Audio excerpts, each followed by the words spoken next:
Oh, did you hear about that kangaroo that escaped the zoo recently? No. Kangaroo? A kangaroo. Good luck. A young boy. A little young boy kangaroo. Did it now? How did it escape? Did it jump? It did. Over the fence? It did. Well, it wasn't necessarily a zoo like you're thinking about with the Philadelphia Zoo. Mm-hmm. It was one of those farm zoos. Oh, one of those zoos that shouldn't have animals in it. Yeah, it's like, how are you even regulated for this? There's no way there should be a tiger out here. Yeah, there's no. Yeah, this is crazy. It is kind of wild. Look, and I do. Look, I was never a big fan of zoos growing up to begin with. Oh no? No, I thought. I don't know. I didn't like the idea. Like now, I understand that there are zoos now. Mm-hmm. That are more ethical in the way that, like, hey, some dickhead bought this tiger. Yeah. And he couldn't keep it anymore. Yeah. So now it's in a zoo. I understand that. I also understand the preservation of animals now. Yeah. But I like seeing a wild animal like, fuck, I'm in a weird hotel for the rest of my life. Yeah, that kind of bums me out. Like, I remember being a kid like, yo, this rhino should be out running around. But then you're like, oh, but if it was running around, someone would shoot it and take all of its horns and grind it up to make boner pills. I'd be like, yeah, that's a bummer. I guess it is safer here. But I'm like, that still sucks. Like, even if someone's like, hey, man, you got to stay in this hotel for the rest of your life. Yeah. Oh, why? There might be a guy who would kill you and make your bones into boner pills. I'd be like, I guess this is better. This still sucks that I gotta be here, and people are gonna come watch me live my life. Yeah, that. I don't know. That kind of bums me out. You're right, but also too, if there was another species that could do that to you, yeah. Like if it was done, like if other tigers put a tiger in a zoo, I'd be like, that's fucked up. Yeah, it would be. It's crazy, but then again, it's also like, if a tiger did that though, like zooed other tigers, yeah. Would we be like, that's just tigers being tigers, or will we be like, what is the agenda with these tigers? I think it really depends on how much tigers were charging us to see tigers in the zoo. Oh, if the tigers control the prices? Yeah. Because I doubt they know anything about supply and demand. The tigers only understand demand. It's just a big paw coming out. Yeah. Oh, speaking of weird animals doing weird things, did you hear about the two chimpanzee tribes? I think they're in Africa that are having what is, quote, tantamount a civil war. It's the first time two rival tribes of chimpanzees, or I don't know if they're called tribes. I don't know what. I mean, you can call them tribes, but it's not the first time. Well, apparently this is on a large scale. Like they've fought. This is like an ongoing, almost like feud that's been going on for years, and now it's boiled over into a wild kind of war. It's not like I'm encroaching on this space and now we're fighting. It's like they're constantly going at odds with one another. Yeah, I've been. If it's the one that I'm thinking about, I've been following this for literally years. It's a wild thing, and I wonder who's going to win. Who's right? Who's right in monkey warfare? Well, is all's fair in love in monkey warfare? But one of the groups started to hit the other group with sticks and shit. Yeah, they're developing weapons. Isn't that crazy? It is crazy, and it leads me to believe, where does it go from there? Yeah. Would you be concerned if a monkey figured out, like, not just a melee weapon, but like found a way to use sort of like almost like a poison arrow dart or something like that? If they found out that, like, oh, we've been beating these other chimps with sticks and it's been working. Sticks have been working for a while. Yeah. But we found if we like touch it on this frog, the chimps die way faster. Yeah, I think I would be more concerned if they figured out a way to like hurt me mentally and emotionally. Oh, if they knew how to hurl insults instead of shit? Yeah. If they're like crushing you with like... Yeah, that would suck if you walked in like, what's up with that hair? Yeah, Just yeah, walked yeah, away. yeah. It's like, what?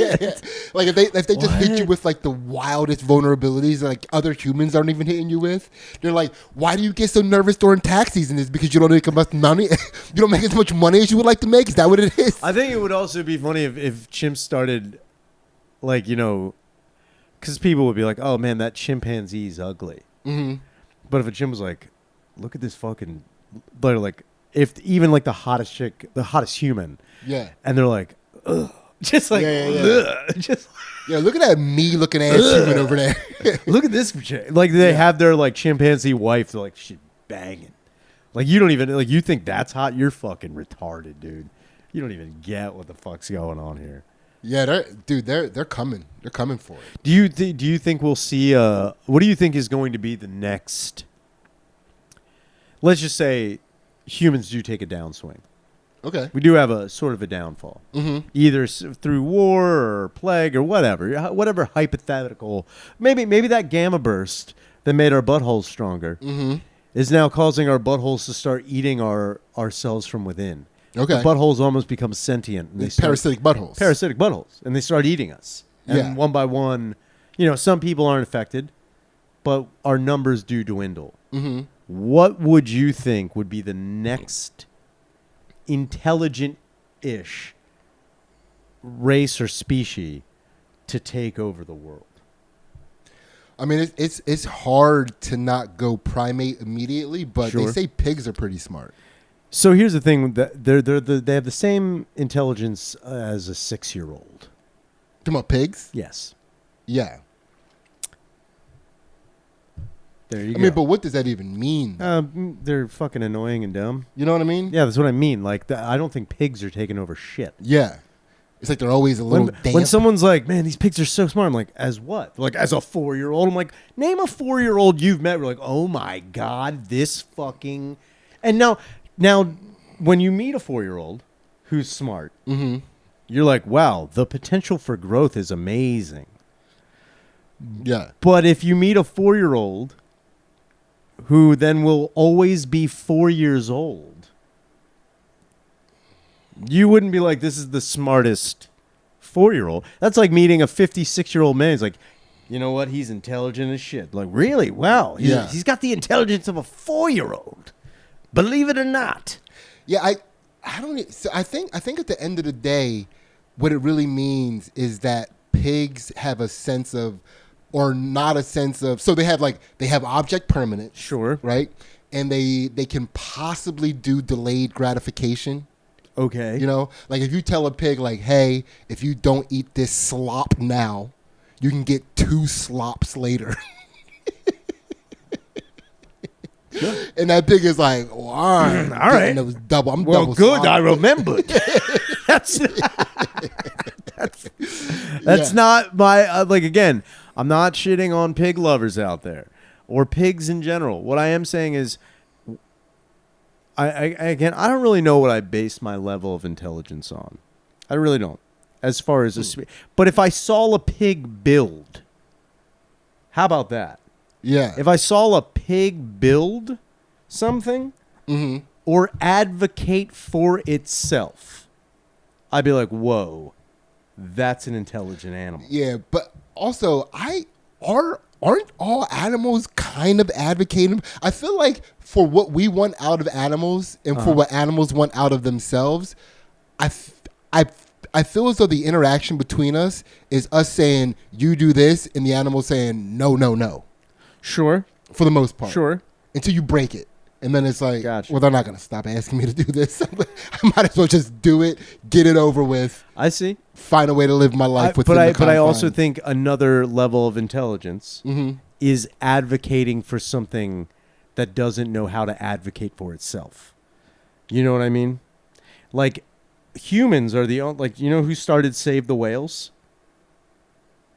It wasn't the whales. It wasn't the whales. You don't think it was the whales? No, I don't think it was the whales. Okay. I don't think it was the conservationists who are trying to now save the now endangered emperor penguins. Mm-hmm. You know who's going to start being out on the streets, signing petitions, asking for things? It's going to be people. Mm-hmm. It's not you're not going to see an emperor penguin walking down the street being like, "Hey guys, you know what's happening to us out there? Yeah. Do you know what's happening here?" You'll never see that.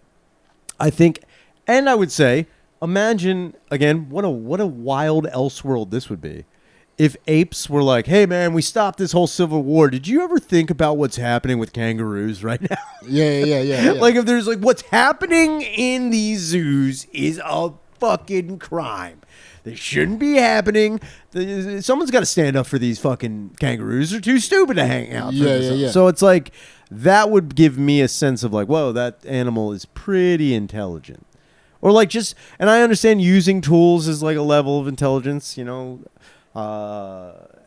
apes can use tools sometimes. Fucking chimps can use tools.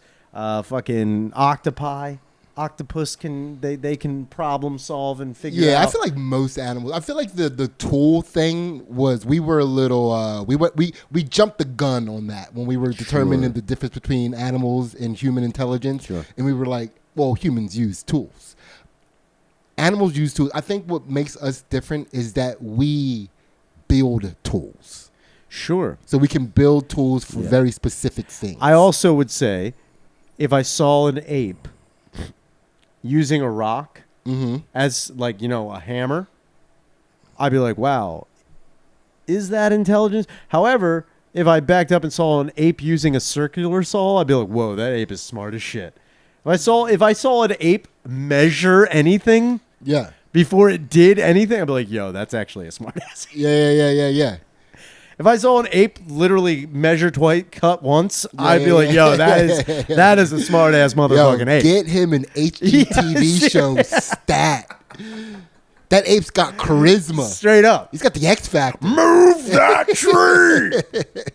He's just like providing for other apes. Like, I know you wanted the treehouse in your dreams. Dude, I got something fun for us on the topic of animals. Let's go. We're going to have a really good time with this. Animals. Are you familiar with John James Audubon? Now, Audubon leads me to believe that John James Audubon, is he involved with the Audubon? The Audubon in Germany? No, he's involved with the Audubon Society in America. Okay. Now, does this society love to go fast? Huh. Like on the Audubon? Interesting. I don't know if I could say that. I don't know if I cannot say that either. Here's my other question, because I am unfamiliar. Mm-hmm. I know what the if you were like, hey, what's the Audubon? It's like it's a roadway in Germany where there is no speed limit, and it's a modern marvel of engineering and transportation. Yeah. Now, I don't know. Like I know auto means automobile. Mm-hmm. Does the word Audubon have another meaning? Is it almost like, you know, like Philadelphia means city of brotherly love. Yeah. Phila meaning love, Delphia meaning part. I don't know what that. I don't know if that means brothers. I have no idea. Yeah, I didn't know that. I didn't know Phila meant love. Phila means love. That's what I'm trying to tell my wife all the time. I'm trying to fill I'm gonna fill you up. I'm trying to fill you to the brim. It means love. Yeah. It means love, bitch. I want to love you to the brim. Jesus Christ. I want to dump my love in you. Get Greek on you. But yeah, does Audubon have like another meaning? Like another? No, it's a last name. It's this it's his last name? Okay. John James Audubon. Audubon, got it. So what is the Audubon Society? Okay, so the National Audubon Society is a prominent U.S. nonprofit environmental organization founded in 1905, dedicated to conserving birds in their habitats through science, advocacy, education, and on-the-ground conservation. All right. The Audubon Society. Okay. Right? So we hear about that. If you listen to NPR at all, you often hear for an opportunity to donate money to the Audubon Society. Gotcha. Right? Because they're a nonprofit organization. Sure. And the only people that every dollar counts. Every dollar counts. For these fucking birds. Yeah. So if you finish spending, like doing all your donating to the Melinda and Bill Gates Foundation. Sure. And you have a little left over. Give it to the Audubon. Drop a couple shekels to the Audubon Society. Now when you say what do you do you think they say that after every meeting? They gotta do at the end like bird. Dude, if they're All right, we're not out. doing some bird sound, if there's not some bird call related to their group. Now why did this guy get so involved in the ways and the lifestyle of ornithological nonsense? What was his thing? We're gonna get into a little bit of that today, but mostly what we're gonna cover is his beef that he had with a guy named Charles Waterton. Man, That's what we're going on today. you know what? All things aside, Charles Waterton sounds like an asshole. Really? Like just the name Charles Waterton. How unfortunate, because I agree with you. Like if you said that John Audubon like was guilty of burning down a house, I'd be like, maybe. Yeah. Oh, is there evidence? But if you said Charles Waterton burnt down that house, I'd be like, yeah, fucking right, Yeah. he did. Yeah, he's part of the Waterton Charles Five, right? That group of ne'er-do-wells. Yeah, those marauders, that gang, Obviously. the Waterton gang. The Waterton gang. The infamous Waterton gang. That does sound like an old West gang. Dude, you say Waterton and shutters close. Just like people are slamming Charles doors. Waterton's coming. So, Well, buddy, we gotta get out of here. Charles the Waterton You gang's don't coming to town. understand. Charles Waterton's coming here. Last time they rolled through here, I heard you got charged at high noon by Charles Waterton. You're a dead man.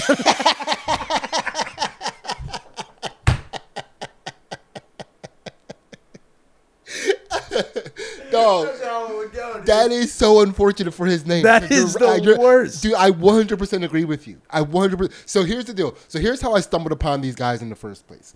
So I often look up famous feuds and try to do deep dives into those feuds. Gotcha. And I found this one, and I thought this was a pretty interesting, peculiar little feud that these guys had. Right? Now, this happened in the 1800s, and you remember a couple weeks ago, we were setting up the context for the 1800s, and we stumbled upon the criminal conversation laws. Sure. Right? Yeah. That's because we were setting up the 1800s to give you an idea of when and where these guys were beefing. Gotcha. Right? So this is the 1820s. Keep in mind, slavery still exists. Boom. Right? We're like 40 years before slavery's ended. I mean, it also sounds, again, John Audubon sounds like a guy who's liberating slaves. Yes. Charlie Waterton? Oh, Massa Waterton. Oh, Massa Waterton.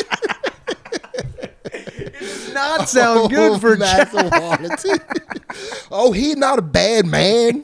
He's just really frustrated with what's going on in the plantation. He's just got so much on his mind. He's got a quota. Old Massa Waterton mean well. He's going to make that quota, Massa Waterton. Oh, Waterton Plantation sounds... Dude, that come is on. the main plantation. That, as a matter of fact, they were all called Waterton plantations until quite recently. Until very recently. Waterton Plantation. So again, to give you a context of what was happening, so they're beefing in the 1820s. Juneteenth was 1865. All right. Right, and that's when all the slaves were free. But emancipation happened in 1863. So 2 years later 2 years later is when all the slaves were free. Man, so that's interesting. So they were emancipated, but some people didn't know about it. but yet. some people didn't know about But it. so I thought back when you originally learned about that without Yes. context for what the world was like back then. Sure. It seems like a mean thing that happened. What do you mean? Like the fact that information didn't travel quickly. Oh yeah. Well, I mean, it is the 18. It's the 1800s, right? And this is before. So we talked about Elijah McCoy a few weeks ago. Yeah. And how he invented the oil drip cup, what allowed trains to keep Sure. driving without having to stop every Yeah. couple miles. Dude, that's not even close to invented yet. that is 45 years away Dang. at this point. So information travels it's slow. The speed of information in the 1860s was quite slow. That's got to be a bummer, too, to be a slave at that time. I mean, being a slave is a bummer in general. I would say anytime, probably. But anytime. Yeah. But let's just say you're a slave and you are like, man, I can't, this is the worst. And then you look across the street and the guy's like, what are you still doing over there? What? Yo, look at that still slave ass looking ass motherfucker over there. You know that we're free, right? Yeah. No. Who? Mr. Waterton.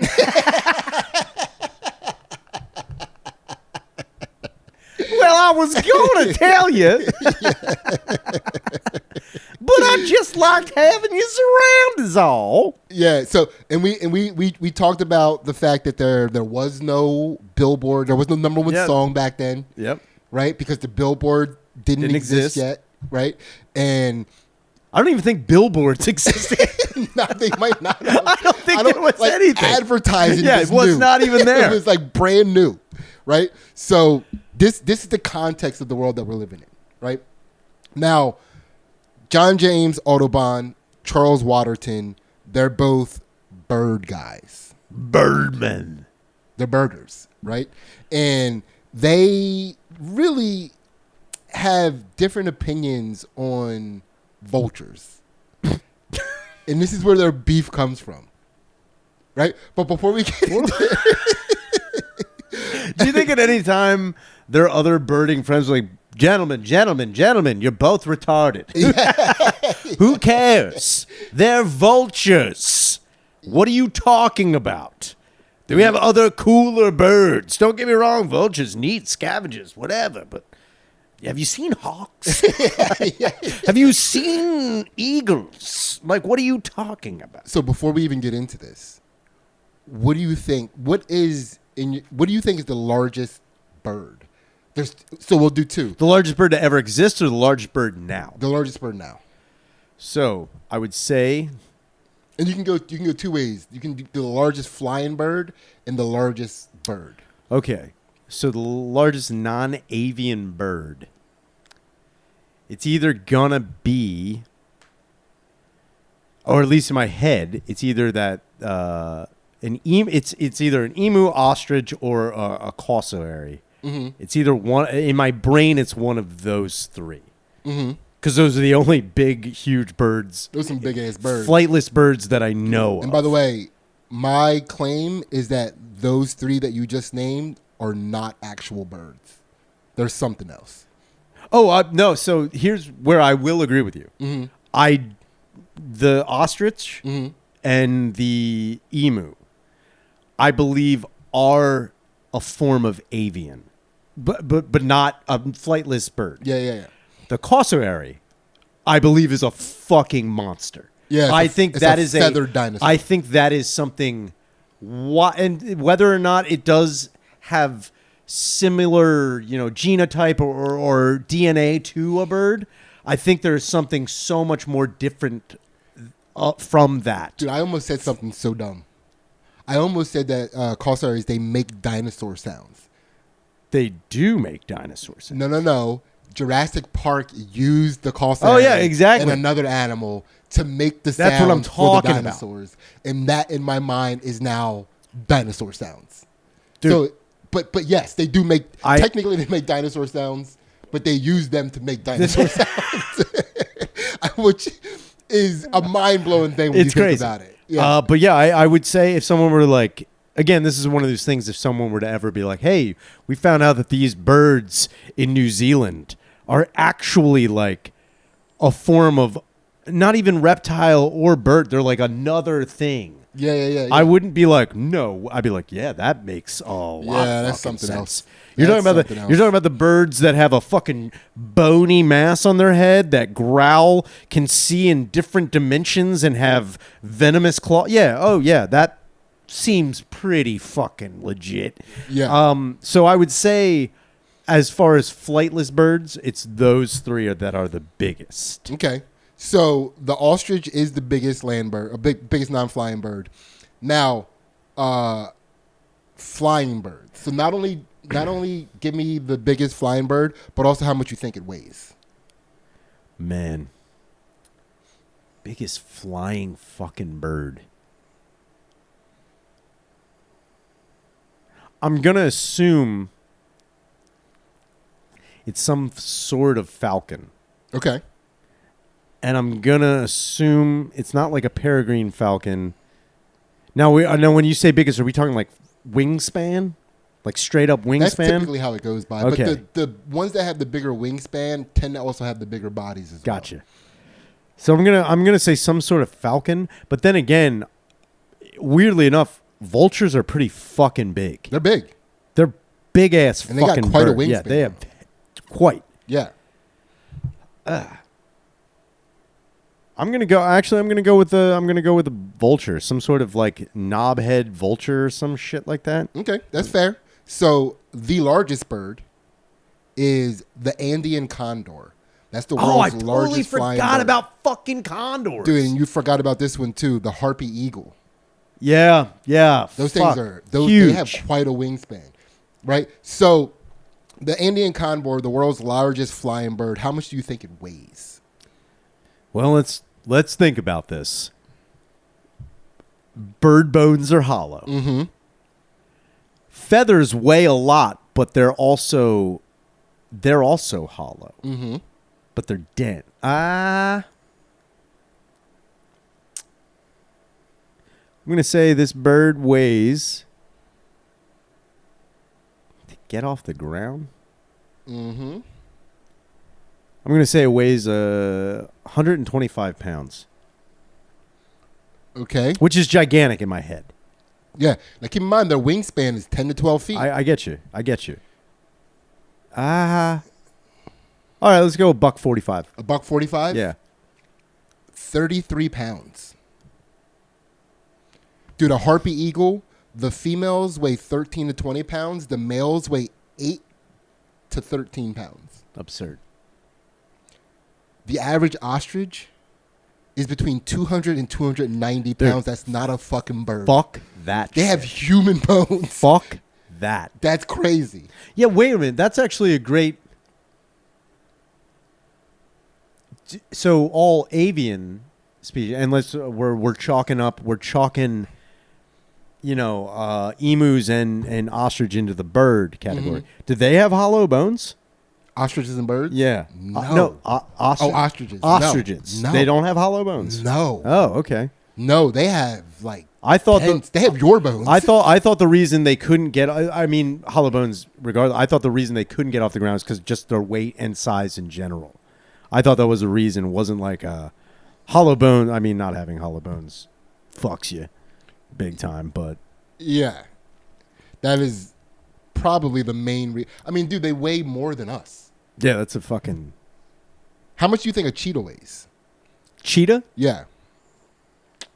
So, wait, ostriches have some hollow bones. Gotcha. They're pneumatic bones, but they are not as extensively hollow as those of flying birds. While flying birds have light, air-filled bones for flight, ostriches have solid leg bones to support their weight. Sure. While retaining pneumatic bones in other areas such as their femurs and vertebrae. But what isn't the femur leg? Yeah, that was. I'm not a doctor or anything. I'm pretty sure femurs are legs. So they have it says solid legs. Unlike ostrich leg bones are solid and dense to support their weight and allow them to run at high speeds. Their bones contain internal struts for support. That's crazy, which keep the skeleton light yet strong. Only some of their bones are hollow, which are filled with air sacs used for respiration rather than flight. Damn, so they got stamina. So in their bones that are hollow, they got oxygen. They're just built for just nonstop. Yeah, running. That's running, dude. That's kind of crazy. I mean, I've never seen. I'm trying to think of the last time I saw. The last time I saw an ostrich was at a zoo, but it was like where I was far enough away from it where you don't really gain the scope of the size of the thing. Yeah, which sucks. When you see them, because we when we do these family trips, sometimes we go to these farm zoos. Yeah, they always have ostriches at these farm zoos, and you can always get pretty close to them. It feels It's like you ever like every now and again back when Raven was a thing, Raven Lounge. Sure. We were doing comedy up there.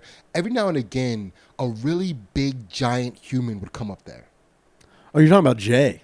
It could be Jay. You're talking about Jay, dude. Dude. And when he would just be in the room, wherever you were in the room, huge dude, felt his presence. Huge dude. That's what it feels like being next to an ostrich. You just feel they feel massive and strong. Yeah, dude. They feel like if you attack them, they would just lift you up and turn you upside down. Yeah. Right? It's fucking terrifying. Yeah. It's a terrifying animal. So ostriches weigh between 200 and 290 pounds. Cheetahs, which are the fastest land animal. Sure. I'm going to say they are 90? Yeah, between 90 and 160 pounds. Yeah. Like 160 pounds maybe at a zoo. They get a little thick. Yeah, because they're not they don't got room to run like that. So now we're talking about vultures is the issue. Vultures is now before that though we have to get a little bit into John and James and who they are as people because I think this matters. I already know who Waterton is as a person. You don't even need to get into that fucking dickhead. I already know who he is. So let's start with John James Audubon because he is the top birder in the world at the time. Dude, he's a mass birderer? Dude, damn. Nobody knows. Dude, he's a serial birderer. He's a birderer, dude. If he didn't say that after he just like did like a huge lectures, like y'all just got birdered. Crowd goes nuts. Caw-caw! Losing it. It's birda. It's like losing it. He could be John. He could be John man, Rule. see, they had an ultimate opportunity to call Birda Inc. Why didn't they call it instead of the fucking Audubon Society? Fuck you. Hold on. Birda Inc. is way better, dude. Birder Inc. is hilarious. Birder Inc. All right. Why didn't they do that? Fucking idiots, dude. 1800s people were dumb, dude. Non-billboard out music having asses. So he was born to a wealthy family in France. He was sent to the U.S. in the 1800s to avoid having to fight in the Napoleonic Wars. He was a French draft dodger. Pussy. He's a pussy. Dude, he's a French draft dodger? Isn't that jumping the shark into something else? I don't even know. What? You got to jump? Dude, you just set the bar high, dude. Yeah. Damn. All right. French draft dodger. French draft dodger. He ended up marrying a chick from a wealthy family. Okay. So here's the deal. He writes and produces the most expensive book ever at the time.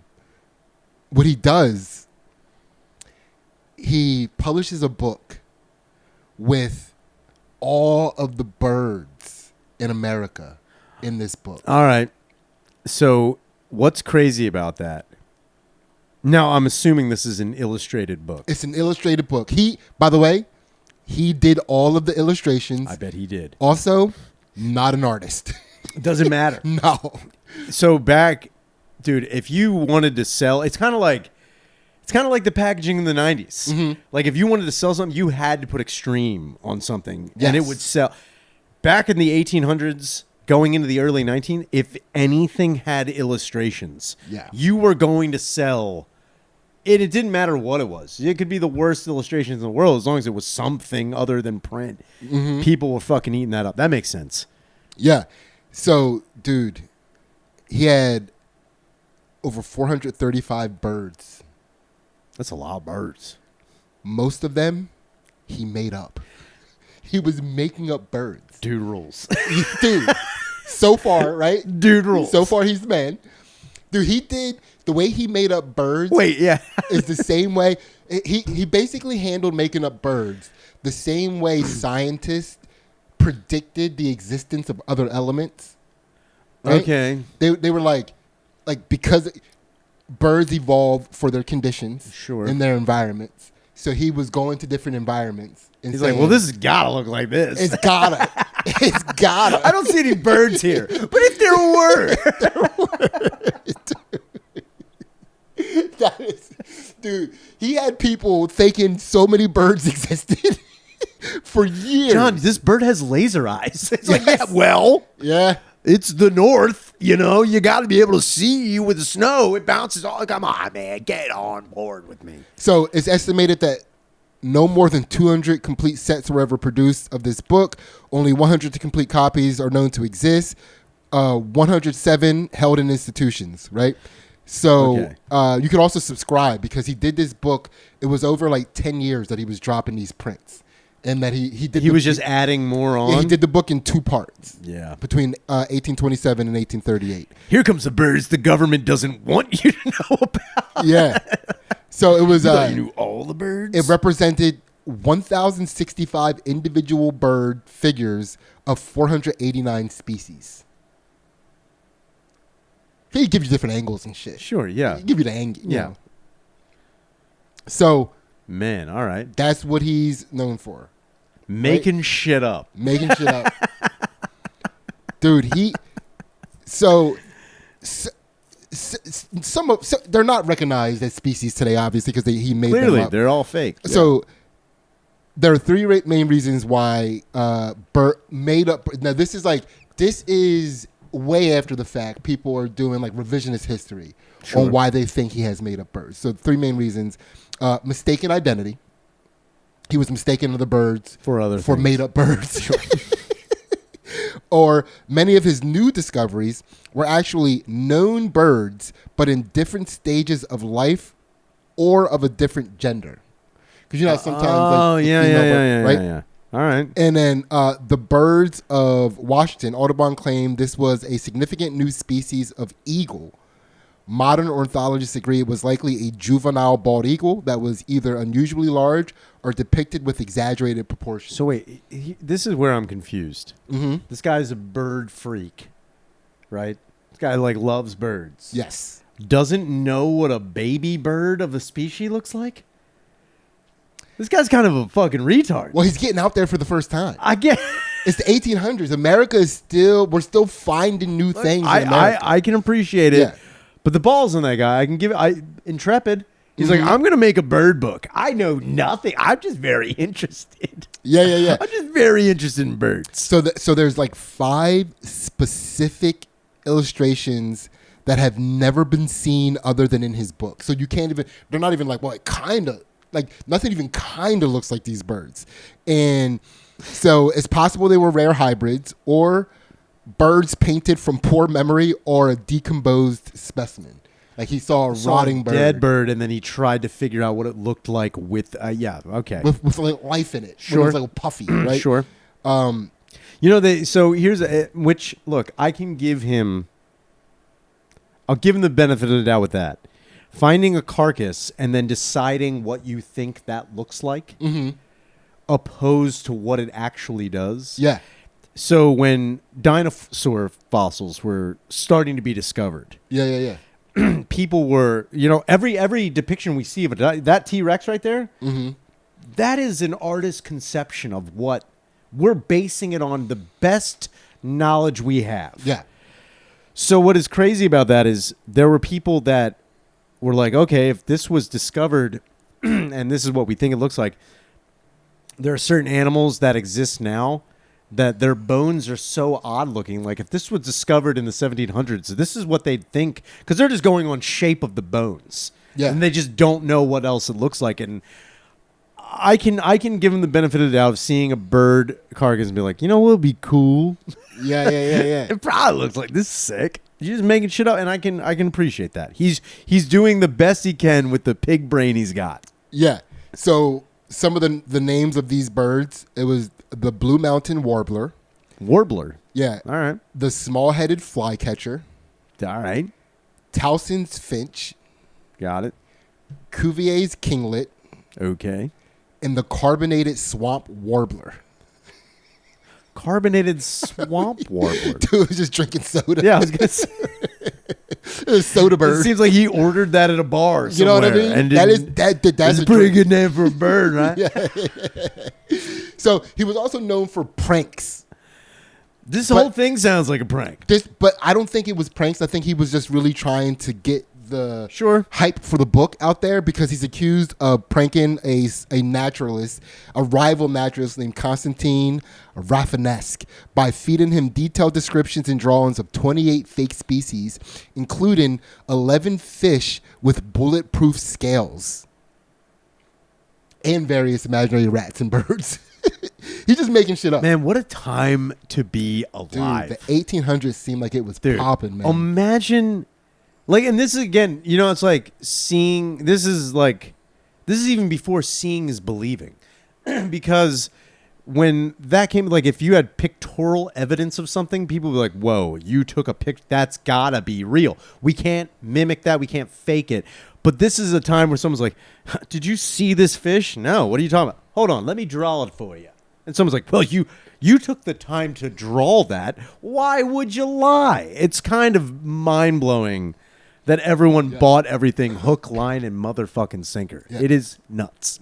Now, this is another thing that's important to understand about the relationship between these two people. James Audubon is kind of a media darling. Sure. Charles Waterton considers himself more of an actual naturalist science guy. Sure. He's like, so James Audubon is more like Neil deGrasse Tyson. He's giving the people what they want. He's giving the people what they want. As where Waterton, he's like, all right, dickheads. Yeah. You want the truth? Yes, exactly. You want the truth about this? He's trying to hit you with the truth, right? So now we have to talk about their relationship with slavery for a second. Waterton. We already know Waterton's position. Pro. Waterton's relationship with slavery is a little dicey. You don't say. But it's actually dicey in a good way. Oh. Right? Because dicey in a good way. It's dicey in a good way, right? Because he never really owned slaves before. He's never possessed a slave in his life. However, I did exploit the labor. That's exactly what he did. Exactly what he did. Between 1805 and 1812, he managed his family's plantation. So he was like more of a... Look, I just work here.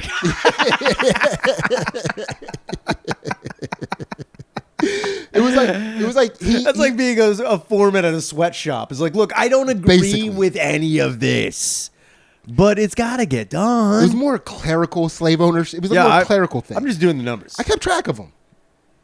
Look, I can't tell you when to take lunch and not take lunch, guys. Yeah. I'm just doing the numbers here.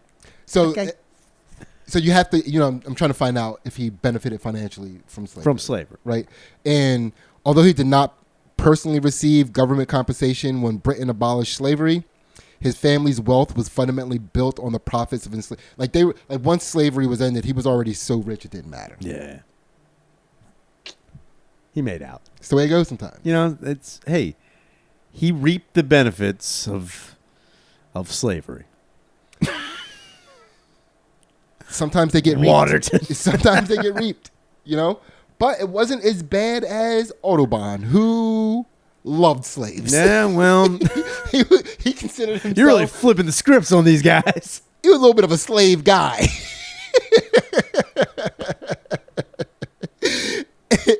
Dude. Some would call me a slave, dude. Yeah, he was just like, get them sold. He was like really into slaves. Not only did he love slaves, he loved the idea of people having slaves. He looked at slaves like a hot new tech. Yeah, it's like, yeah. And he was like, everybody should have their slaves. Everybody should have a slave. It was basically, that was the new AI for him. And he thought everybody should have AI in the home. API. He's like, yeah, they're less than people. I'm telling you, they're going to change the way we think about things. Also, did you see this carbonated titmouse that I drew on this piece of paper? So not only that, so one time he was out looking for birds, right? He's just collecting information about birds. He's just chilling. He encountered a family of escaped slaves. He turned them in. He grabbed a whole family by the ears and dragged them back to their owners. And then he handed them a picture of them with wings. He's like, imagine if you had those. Uh-huh. You'd probably get out of here. Actually, that gives me a good idea for a bird. Yeah, he had the wings and a halo as he was returning the slaves. John, what the fuck were you doing out there? He's like, just making shit up. Yeah. So he was a very active anti-abolitionist. Man, a French draft dodging anti-abolitionist. Mm-hmm. Man, this guy's dunking. Yeah. He's out there living a good life. He's having a good Jesus. time.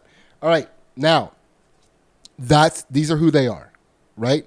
Well, we're sorry, Waterton. Waterton is an adventurer and a revolutionary taxidermist. He is really making headway in the world of actual birds. Sure. And he started America's first ever wild bird sanctuary. This man was just heavy into birds. Damn, he's a bird dude. Yeah. And he argued with people about birds all the time. Like, that was his thing. That's also kind of a crazy thing to just argue about birds. Mm-hmm. Like, even if you were that into... Then again, I guess if you're, like, really into birds, what else are you going to fucking do? Yeah, but... You know? Also, yeah, if you're an expert on birds and then somebody else, like a Neil deGrasse Tyson type, is going around spreading misinformation about birds, you got to speak up. I mean, yeah. I don't know, man. If I was the smartest bird guy, Yeah. and I met someone who wasn't that smart. Now, keep in mind, I'm already rich. Mm-hmm. I'm already rich off the backs of all the slaves that I did enslave. Not your fault. I was there. Never possessed the slave. I check the records. Check my. I wrote. The I wrote these records. I wrote the records. Checked it. I'm a rich bird guy, living my bird life. I'm a birderer. I'm birding it up, and then some dickhead comes along who loves slavery, and is just making up birds. Yeah. My brain would be like, "Yo, I don't give a fuck if this guy's wrong. Like, I'm right. You have two choices. You can believe this dude, or you can follow me, who knows all the things." And like, well, but you got to keep in mind, information moved at a very different pace back then. I understand. And this information out there, this wrong information that John Audubon's putting out there, was discrediting Waters. No, it was just wrong information about birds. It would be like if somebody was putting out wrong information about math to him. Like it mattered that much to him. I get it, but I guess what I'm saying is, again, even if I knew all of it, my brain would be like, it's funnier that you're wrong. Yeah, but he didn't just know it; he taught it. I get it, but I also would be like, I'm teaching you. If you want to go ahead and believe this retard, but you can. But that's the thing. It's easy to say that now. In the time that we live in now, we have such an access to information that you can easily find out that somebody is retarded. Sure. People didn't find out for like 40 years that guy made up birds in his book. Man. That's the pace. I could see. I guess. I mean, again, I'm not. So it's tough. Like it's changing Waterton's world, and now the beef is over vultures. I'm going to give you an opportunity to guess what their beef about vultures is. I'm sure it has to do, well, given Audubon's, history of making shit up. Mm-hmm. I'm pretty sure maybe. Now, did Waterton, did he draw and sketch birds? No, that wasn't his bag. He did try to put out a book at one point, but it didn't get... Audubon's book was already so popular and provocative because it provided all these new birds. Yeah. And Waterton was trying to hit him with the truth. And people weren't into it, so he couldn't get it published. You ain't got drawings, motherfucker. Couldn't get it published, dog. Nobody wants to see your real bird. You have 5 birds. You're trying to tell me there's only 5 birds in the world? I guess their beef would be whether or not they were scavengers. It kind of has something to do with it. I would say maybe Audubon because again his ability to tell a long or tall tale. Mm-hmm. Maybe he saw them in packs because they flock together. They scavenge together. Mm-hmm. Maybe he was looking at it like a pack hunter situation. Like maybe they all attack in packs like that. Yeah. Maybe that's what he did. And then Waterton was like, no, clearly they're just only eating dead shit, dude. Maybe that, and they're like, no, why would they all hang out together if they were only eating dead shit? That doesn't make any sense.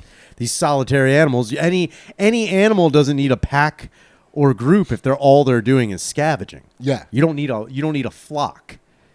You only need a flock if you're hunting. That's where my brain goes. Okay, so that's not super far off. Although they both agreed that they were scavengers. Okay. The beef came in. Audubon claimed that vultures find food solely by sight. Waterton insisted that they used their sense of smell. And this is what the beef was about. This seems like a no motherfucking brainer. Oh, does it? Yeah. Dude, I know it does. What's your no-brainer solution? What's my no-brainer solution? Situation. I'm a scavenger, right? Mm-hmm. In this room right now, Mm-hmm. let's say hypothetically there is a dead cat. Mm-hmm. You don't see it. You smell it first. There could be a dead body in your backyard that we couldn't see in a shallow grave, but we'd be able to smell it. I think that's the no-brainer. You smell something, especially when it's a rotting carcass, before you see it. That's where my no-brainer is. Mm-hmm. That's the no-brainer. So here's what's crazy about it. Now, before I get into that, we'll say, when Waterton found out that Audubon was putting this out there, he formed a group called the Nosarians. And the whole entire purpose of this group was to smear the credibility of Audubon for his ridiculously false information in their mind. Sure. Now, the Nosarians? the Nosarians. You could form posses back then. Dude, that was like the posse forming. You could form a group under any pretense. People were just looking to posse up and get to work. I don't even know what this is about. I'm with you, Waterton. What are we like? We're going skating or something? Yeah. We're a hockey team? I mean, no. He was forming the Waterton gang. You're going to not join the Waterton gang? You got to join the Waterton crazy. gang. And there was one guy who's like, yeah, slavery. Wrong gang.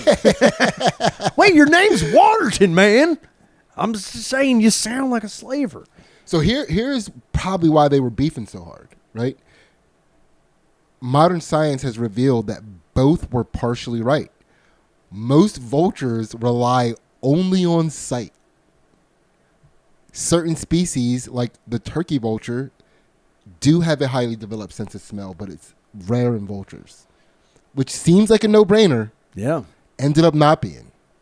How crazy is that? Because I thought it was a no-brainer too. They're rotting carcasses. Yeah, they You stink. would think they would smell the thing that's rotting. And you would think also because they're scavengers, what would help them evolve to remain scavengers is to find food faster. Yes. That's how evolution works. It's a way to survive better. You would figure their nose or their olfactory glands or what. I don't even know how it works with beaks. I actually have no fucking idea. But you would figure they'd have a way to like pick up on smell more. Yeah. To help them find more food. Wow, what a fucking retarded animal. So Audubon is like, listen, I'm not going to let this dude smear me. I also have access to the media. I'm going to do a bunch of experiments, and I'm going to prove that I'm right once and for all. Sure. So that's what he does. He does a bunch of different experiments to prove that these things primarily just hunt by smell. So he started hiding rotting hog carcasses using a stuffed deer decoy.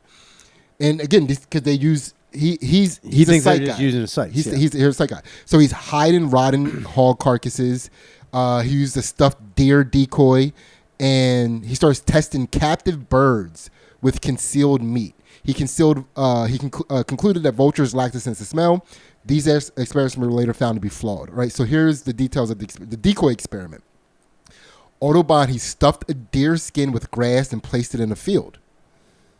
Vultures descended upon it, attacking the canvas eyes, and that convinced Audubon that they're hunting by visual sight. cues. Yeah. Because that wasn't even a real deer. It was just that was a fake deer, fake stuffed with grass, right? The hidden hog, he hid a rotten pig carcass under a bush in the heat of summer. Despite the strong smell, vultures did not locate it as they preferred fresher carrion, right? So that is what debunks that experiment. Got it's like it. they don't like rotting carcasses. They like What a bunch of fresh picky carcasses. bitches, dude. Dude, that is, I mean, but if you're going to have, I guess, if yeah, you're gonna scavenge, have, sure. You want the fresh stuff. you want to have a little civility. You know what I mean? Yeah. Like you're scavenging. Like I'm scavenging, but I'm not a but I'm not scavenger. gross. Yeah, dude. yeah. Sure, I'm eating a dead animal. I'm not a monster. You're fucking gross, dude. So then he started placing small pieces of fresh meat, like in a cloth covering, like hidden in a large amount of like heavily decaying food underneath. Yeah. And vultures ate the fresh meat but ignored the putrid carcass underneath, indicating they were not led to spot the food by smell, according to his experiment. All right. Right? So while his experiments were designed with somewhat of ingenuity. I see what he's doing, and Yeah. I respect that. I mean, that's for the 1800s. That's pretty smart. Mhm. I mean, I honestly, I'm trying to put myself in his shoes. I'd probably do the same if I was like, yo, they can only see it. It's like they don't really rely on the smell. It's like, how else are you going to do it? You're going to fake out these fucking vultures. That's what you do. That makes sense to me. Sure. Yeah, but these are also captive vultures. All right. And they were learning Pavlovian Sure. to get the food that he Yeah. provided them. All right. So he even had some vultures that would like come up to him to get the food from his hand. Sure. And he was like, see? They do it by sight. Every time they see me, they get They pumped. know what's going on. They get pumped. And I don't stink. Yeah. But, dude, they fought this fight forever. Ended up ruining Waterton's career. Because everybody just still believed Audubon at the time. Sure. And they thought Waterton was a crazy man. I mean, nothing's helping him. Dude, he got destroyed by Birder Inc. He got birdered. He dude. got birdered. That's what happens. So Audubon birdered Waterton. Mm-hmm. What does Waterton do? How does he even redeem himself? How can he redeem himself? Especially in the 1800s when everyone's just like, look, I'm taking... It's also, again, I don't know. I honestly do not know what America's hyperfixation on birds was. And I do not know how many people were actually that interested. You know, I have to look at it like, you know, wasn't there other shit going on? Maybe there wasn't. Mm-hmm. Maybe there wasn't a lot going on in the 1800s. I'm not totally sure. As far as leisure activity. You know Yeah. what I mean? So maybe people are like, yo, you paying attention to this fucking bird war going on? Was there any redemption for Waterton then? Yes. Posthumously. Oh. He never got to see it. It wasn't until 1959. Damn, that's so long. Do you see what I'm saying? This is why he was making a stand. Damn. This is why he thought this was over 100 years later. It took over 100 years later. So what happened in 1959, there were some gas leaks. One of the chemicals that got leaked was also the chemical that would be emanating from rotting carcasses. So like methane kind of? It didn't. I couldn't. I don't want to say I couldn't find it. I didn't look for the chemical. Sure. Right. Be perfectly honest with you. I don't know what the chemical was. Did not try to find it. But that gas leak was bringing all the vultures to the yard because they thought that it was rotting carcass. Rotting carcasses. And that's how they discovered.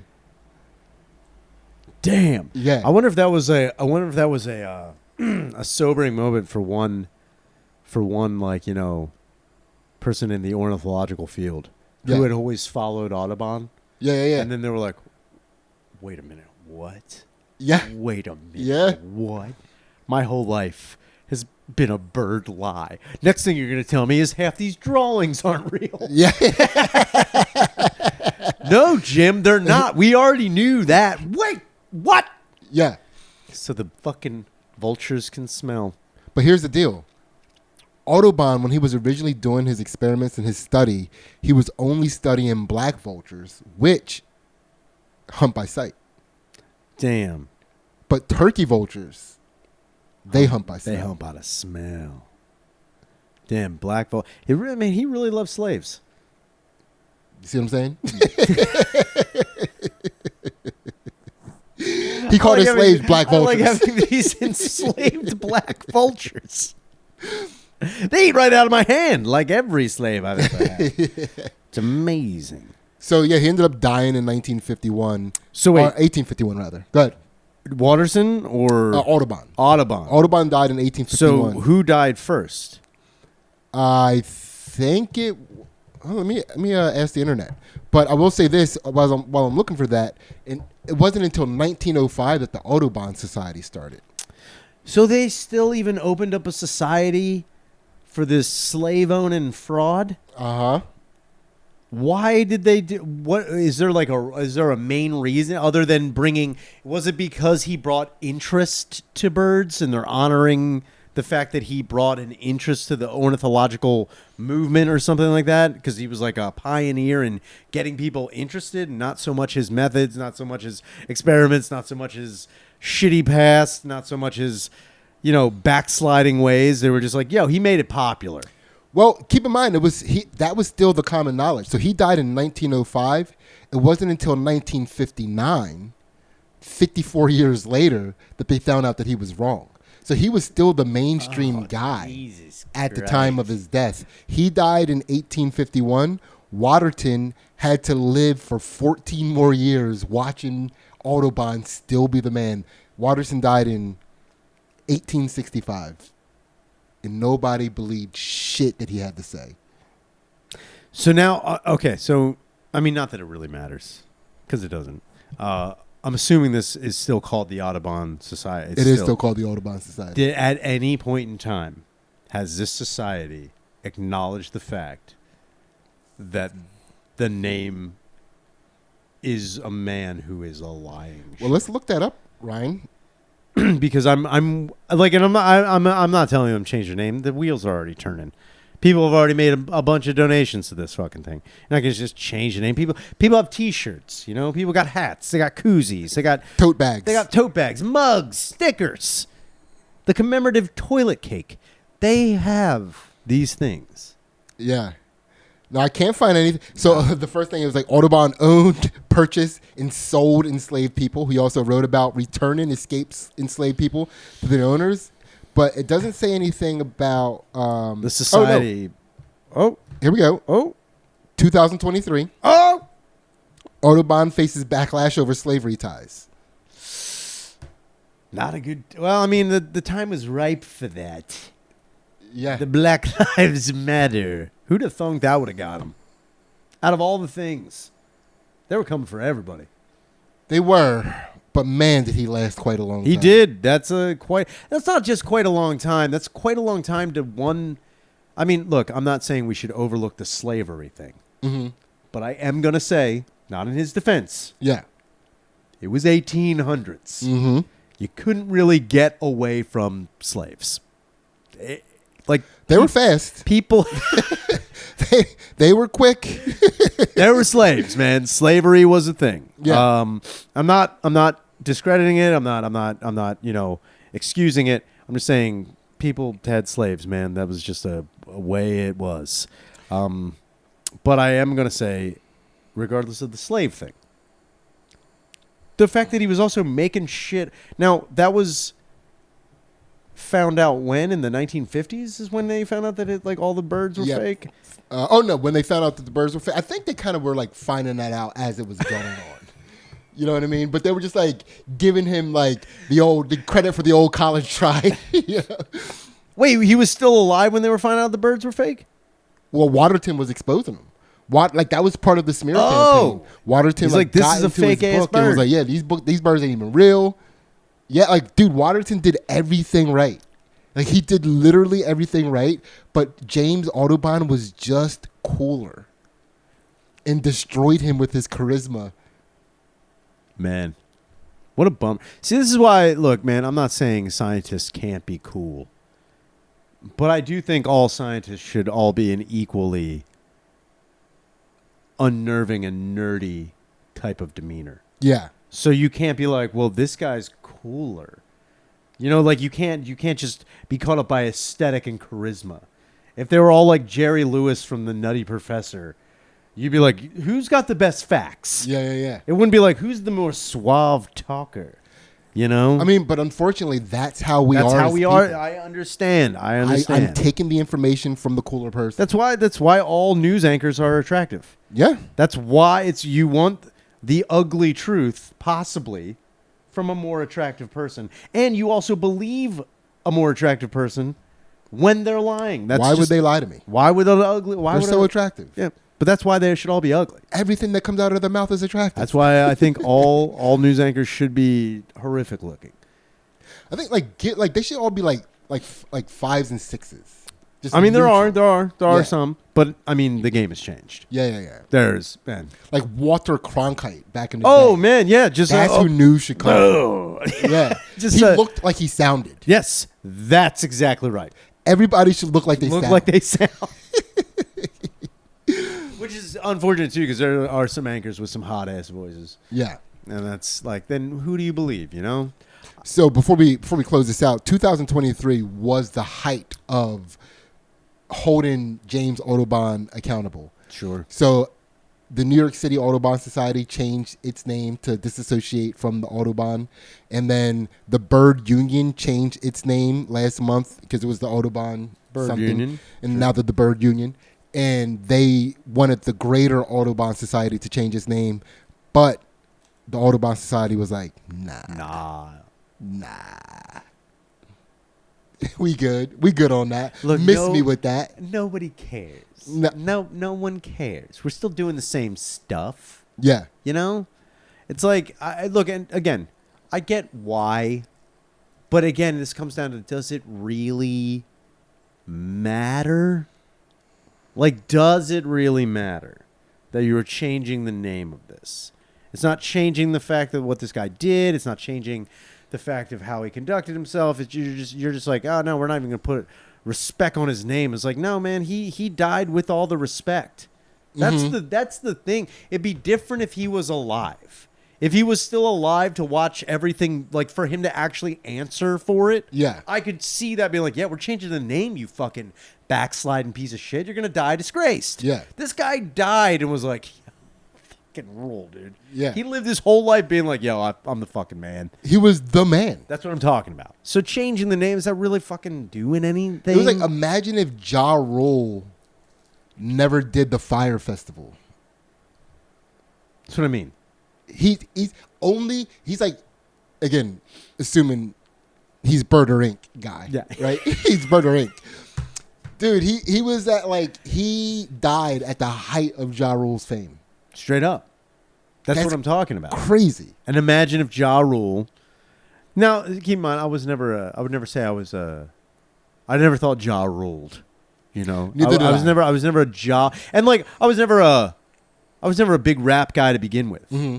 But you know, again, 1999, 2001, 2002, Ja Rule was pretty inescapable. Dude, he was everywhere. He was everywhere.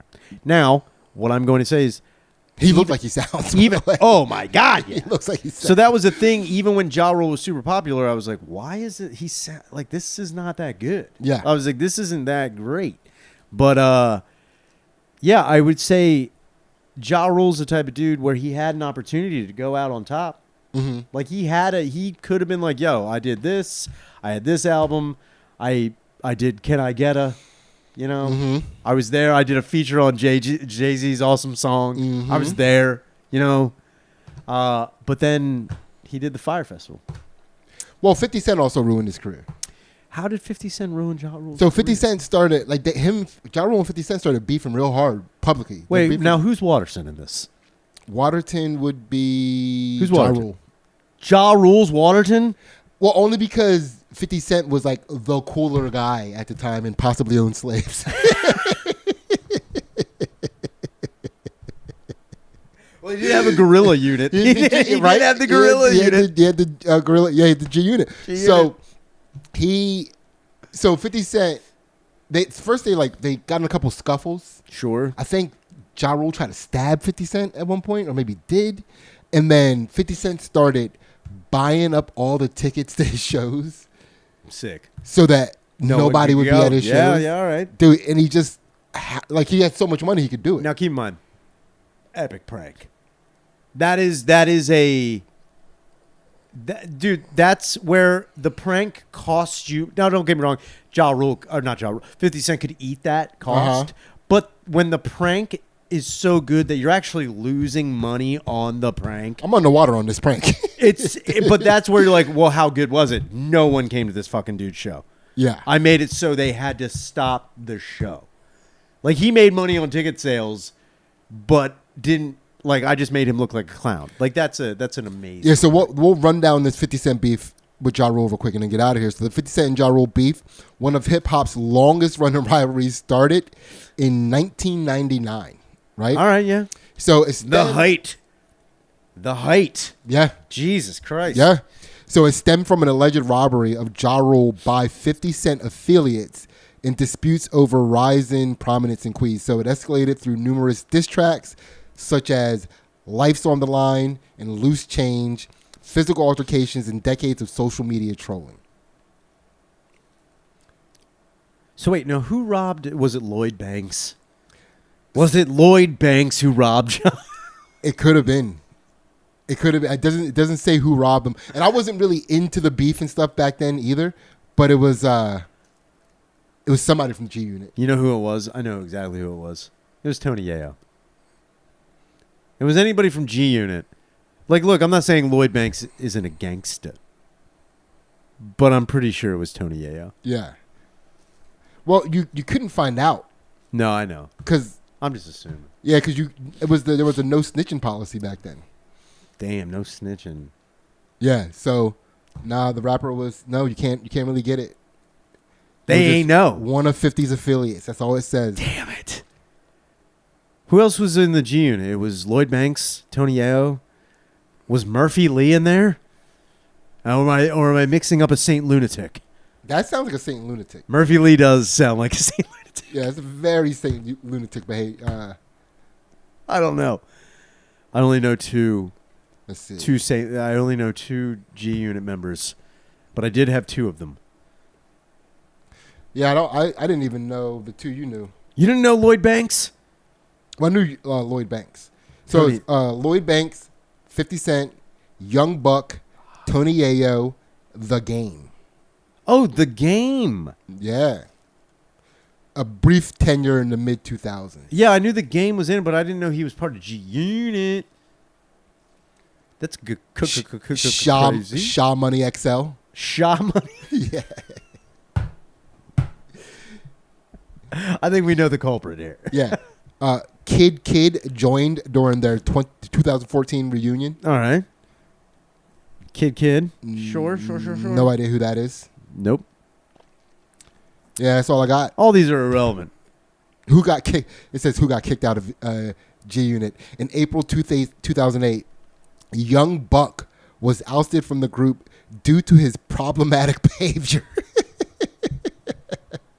He was too problematic for the G Unit. The Gorilla Unit? That's crazy. How buck do you have to be? Dude. To be thrown out of G Unit? He was too bucked. Too buck. Do you think they had a G Unit intervention? Like they had to sit down with Young Buck? Like if Lloyd Banks like, Tony, you got to talk to him. Young Buck's getting out of control, man. He's ruining stuff for us in the G Unit. We're actually not a unit anymore. They had a lady. In the G Unit? Well, the G-Spot Unit. Who was it? Olivia Teresa Longot is an American R&B singer. She is best known for performing with the hip-hop group G Unit and also formerly known as a cast member on the VH1 reality television series Love and Hip Hop. I thought you were going to say Celebrity Rehab. I was waiting. I was like, that's not a credit you want. Yeah. You may have seen me on Celebrity Rehab. No big deal, dude. Well, then, damn, we did it then. Yeah. We definitely did it. We declared war on Waterton and Audubon. Mm-hmm. And I'll tell you this. Posthumously, Waterton, I apologize. I thought you were a slave owning. You really did. You ran with that. Come on. You ran with that. I could have stopped you at any moment. I know you could have stopped me at any moment, but I will say, tell me, this goes back to the aesthetic. This goes back to the aesthetic thing. He had a racist name. He does. It's like Audubon sounds like somebody be like, yeah, he might be all right. Yeah, sounds like a good guy. Waterton. It's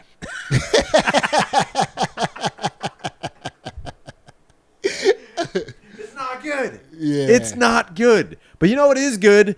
Being on the Patreon, you guys are joining us right now. You need to tell everyone else about this Patreon. Make sure they become part of Berta Inc. and get on the Patreon. It's an amazing value. Just for $3, you get a bonus episode, secret unreleased episode, and become part of the community. Let them know that, and make sure that you pick up the book Solomon only $20. No, 18. Only $18 on the website. It's an amazing deal. Over 375. That's a 10% discount. It is a 10% discount. And I did that right now. I may be wrong. I don't know. I'm not in charge of my website. No.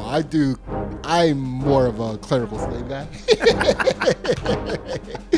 I keep track of slaves. I'm not sure. But we do this every Sunday. Thank you guys for joining us. I've been Ryan Shander. This has been Sidney Gantt. This has been more fun. We will see you next time. Barda.